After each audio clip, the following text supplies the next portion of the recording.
problem. Psychotic breakdowns, hallucinations, aggressive, violent behavior, cannibalism and self-mutilation, indiscriminate violence when Flakka takes over. We are living in the context of the end of the age.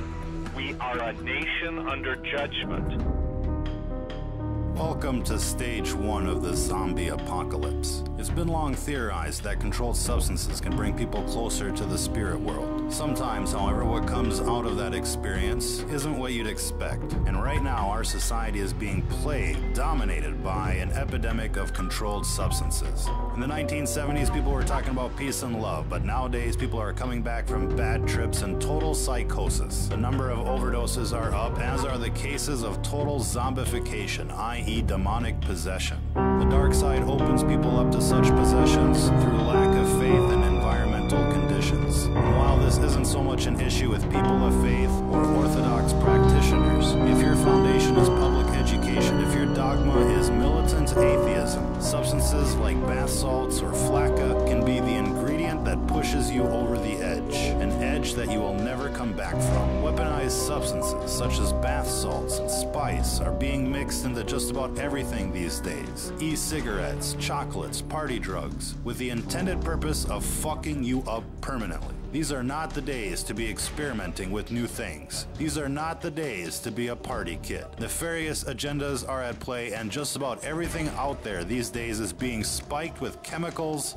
to do you in. This recent craze of legal highs, for example, has become epidemic in proportion. Coupled with the outbreak of pharmaceutical abuse, heroin abuse, meth abuse, this all has the potential to doom an entire generation like never before. Our message is clear. Don't be a guinea pig.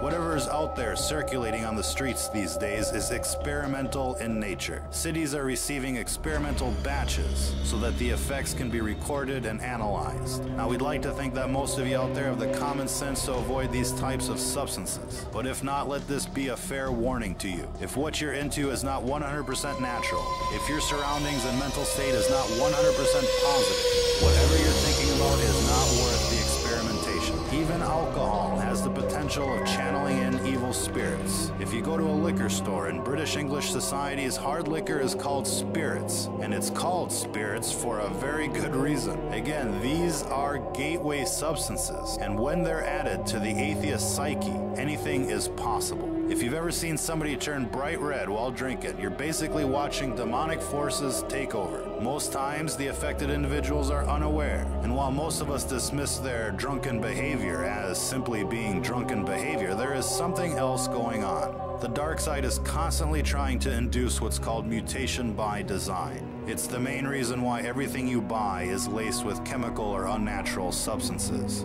They call the food GMOs, with the intended purpose of changing the composition of people from a natural state to an unnatural state, from a natural vibration to an unnatural vibration. And while this gets into the metaphysics of the world at large, what you're seeing here isn't natural, it isn't safe, and it isn't just psychosis. It's what happens when you stare into the abyss and when the abyss stares back. If you're listening